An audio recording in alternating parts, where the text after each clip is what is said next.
Yes, sir. What's your name?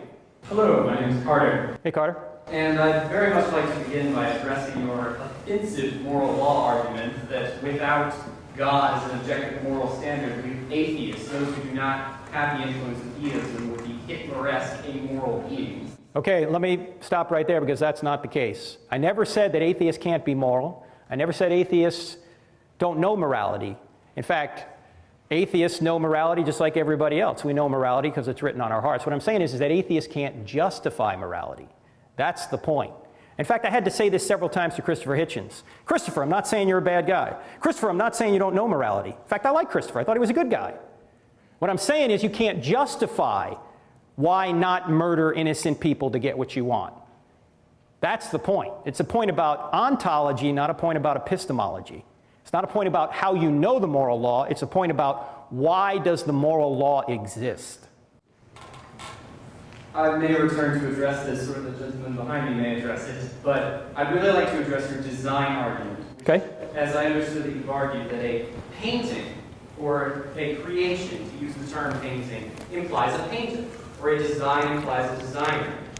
But I must ask, who designed God? And if no one designed God, if God is timeless, spaceless, and immaterial, and he existed eternally in an uncaused fashion, then why can't nature exist in the exact same way, in an eternal, uncaused, spaceless, timeless, immaterial fashion? Why can't our uncaused origins be as marvelous and precise as God, but be natural causes? Excellent question, Carter. That's a very good question. You're right that we have two options here. Either the universe is the uncaused first cause, or something beyond the universe is the uncaused first cause. I agree. The problem is that all the evidence points to the fact that the universe is not the uncaused first cause. And I didn't have time to go through that evidence tonight. That was part one. But I'll give it to you very briefly in an acronym, SURGE, S-U-R-G-E. S stands for the second law of thermodynamics, which says that the universe is running down. Well, if it's running down, somebody must have wound it up. We'd have no energy left right now if the universe was eternal. The U stands for the fact that the universe is expanding. Edwin Hubble detected that back in 1929 and shows that everything came from a single point, a point actually of infinite density, the singularity, which is actually nothing. So the universe had a beginning. The R in SURGE stands for the radiation afterglow. That's the remnant heat discovered by Penzias and Wilson in 1965, which is literally the smoking gun to the Big Bang. There's heat, remnant heat from the Big Bang still out there, which shows that the universe had a beginning. The G in SURGE stands for the great galaxy seeds, which were very fine temperature variations in that radiation afterglow that allowed the galaxies to form in the early universe. And the E stands for Einstein's theory of general relativity, which shows that time, space, and matter are correlative, that they came into existence together, that space, time, and matter literally had a beginning. Einstein knew this in 1916. Then observational evidence began in 1919 when Eddington did his test on the eclipse. And then Hubble discovered the expanding universe in 1929, and then on to the radiation afterglow and the great galaxy seeds after that. So the evidence points to the fact that the universe is not the uncaused first cause. So there must be something beyond the universe that is, and that thing that's beyond the universe must be spaceless, timeless, and immaterial. And if you're timeless, do you have a beginning? No. No. So God is not, he didn't have a beginning. He's the uncaused first cause. And look, Aristotle, Plato, they all knew this. They knew there had to be an unmoved mover. I believe that you're drawing a false dichotomy, because we do not know that the original cause was God. There is no reason to say that an intelligent designer was the first cause, the uncaused first cause that caused everything else. I do not have the training or expertise to refute such science, and in fact I accept your conclusion that the Big Bang had a beginning and space, time, and matter came into existence from a point of origin.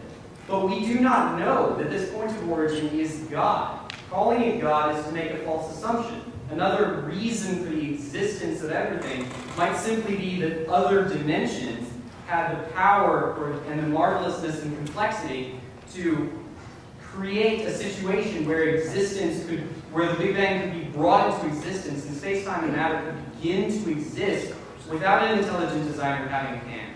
Well, Carter, what you just described there is what we would call God. God is in another dimension that has the ability to bring these dimensions into existence. So if you want to call it another dimension, you can call it that, but that's exactly what we mean by God.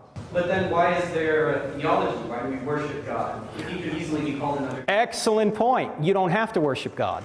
In fact, Aristotle never worshiped God. In fact, the Greeks never got their theology and philosophy together. They knew that there had to be an unmoved mover, but they never put the two together and worshiped the unmoved mover. So you don't have to worship the unmoved mover. You don't have to. You can do whatever you want. That's why you have free will. God loves you enough to give you free will. You can love him or reject him. That's up to you.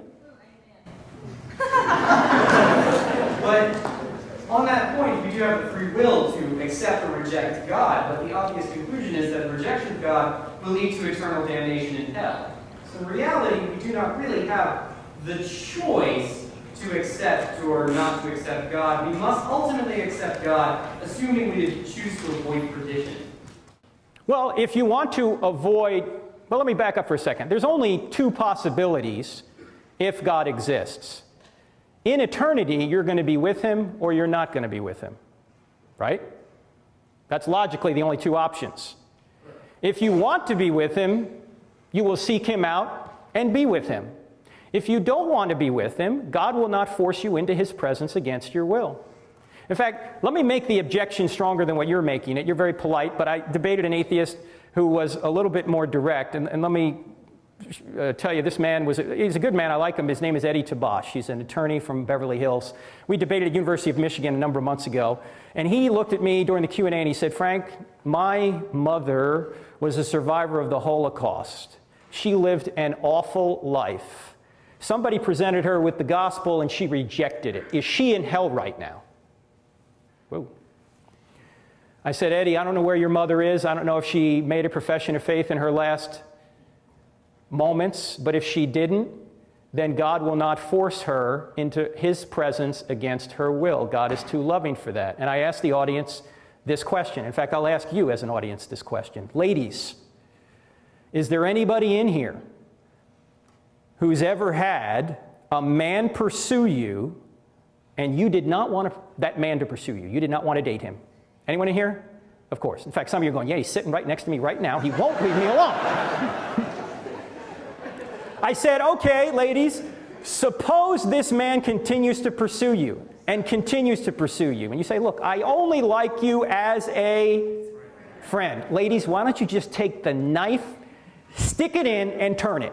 Because every man in here has heard this. 'I like you, but only as a friend.' Well, suppose he continues to pursue you, and he gets to the point where he says, 'Look, I love you so much, I'm going to force you to love me.' Can he do that? No, he can't do that. Love, by definition, must be freely given. So if he truly did love you, what would he do? He would leave you alone. That's exactly what God does. He keeps sending us cards, letters, and flowers while we're here. And if we keep rejecting him, he gives us up to our own desires. And that ultimately what hell is. Hell is separation from God. So you're free in hell. You can continue to reject God in hell, but you're confined to hell. In fact, hell is a quarantine of evil. That's what it is. And heaven, of course, is being in the very presence of God. God loves you too much to force you into his presence against your will. See, thank you. Thanks, Carter.